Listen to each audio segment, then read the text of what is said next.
When we last left off was the color wheel and the Holy Trinity and the human Trinity for the two different triangles.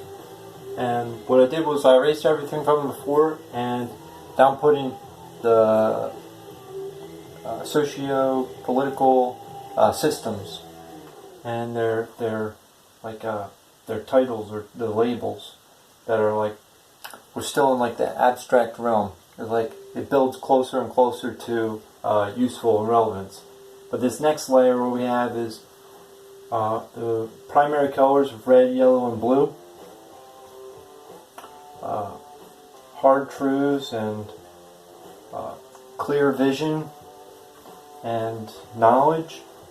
What we have is a religious state, a federation of sovereign states, and technocracy. And the way that they kind of like connect is our religious state is based on it's almost a monarchy. It's almost like a totalitarian like religious state, except they got courts and they got like rules and values that are clear and they're ancient and like they're based on the tradition of the culture.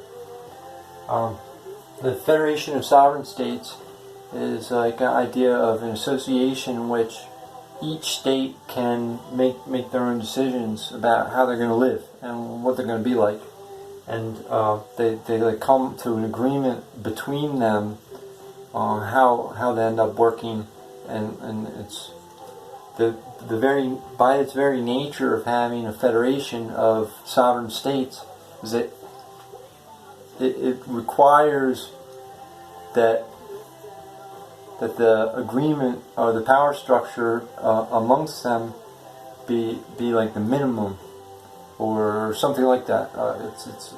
It's different than like a caliphate, where the whole caliphate or the Holy Roman Empire, where the whole terrain, all of the land is ruled under the same rules. And over here, blue, it's a technocracy. And a lot of time, I don't know of that many circumstances in which a technocracy really showed itself. We don't write, our historians didn't record many times in the past where technocracies have like showed themselves. But I think probably the closest to it would be like mercantilism in its like early phases, but it's actually not a good example. That's why I went with technocracy. It's like the future, the people that right now they're like envisioning a future. It's the trend right today towards the dystopian future is the future of a technocracy. It's the state and the intellectuals and the elites drive. It's the future of like runaway intellectual institutions that are that gradually get more and more power over us.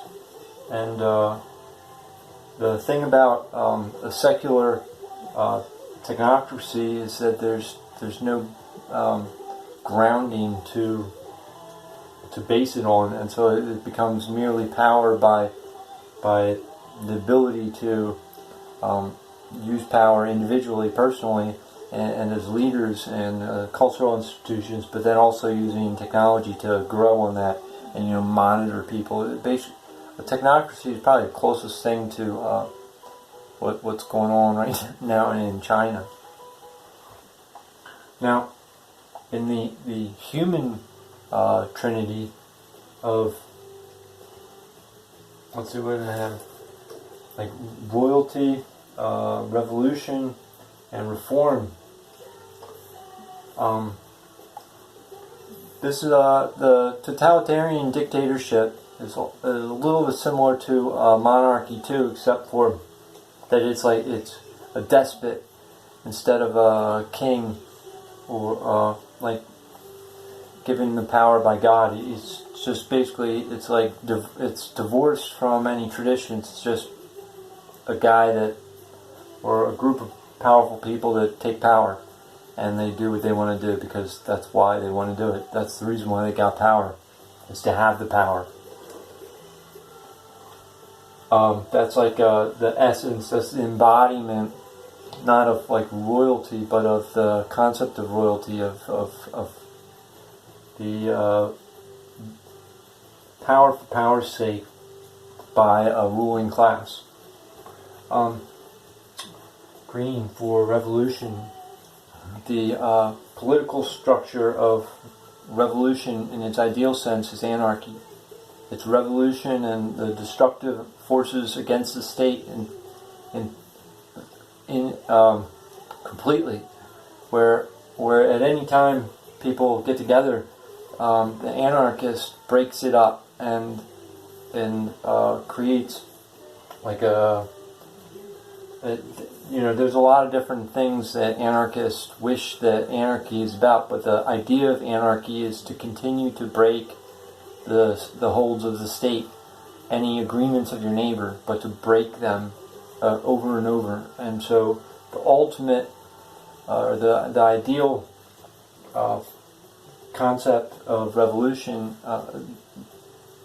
all the way through, is what you should be best understanding anarchy as. But just like all of these ideal forms, none of them exist in the current state, but there are, and nobody goes in a direction and stays going in that direction, mentally or as a culture.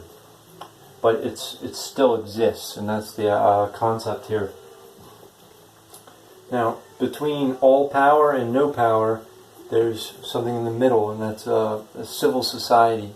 This is probably the hardest concept to break down on, to describe what makes it up. But the idea is, if there's no power and if there is some power, then there has to be some kind of middle ground. And the way that the middle ground is set up, we would probably say that most of Western Europe and the United States and Canada all have a portion of civil society.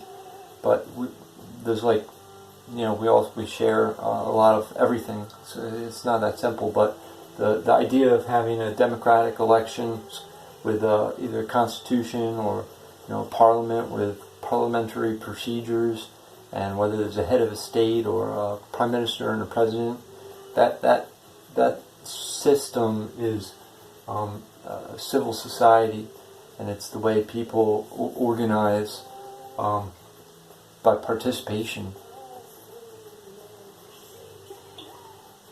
And alright, now that leads us to the next part, which is the spaces in between. And so it's these six colors of the color wheel, and the Holy Trinity and the Human Trinity are just the beginning, because the good ones, the exciting ones, are here in the middle, where it mixes, where each of these ideas end up converting from real basic ideals, to also ideal societies, but it's more like application of the society model types rather than true ideals. But the concepts themselves are conceptual in their nature too. They're just not, well, I'll get into that on the next part.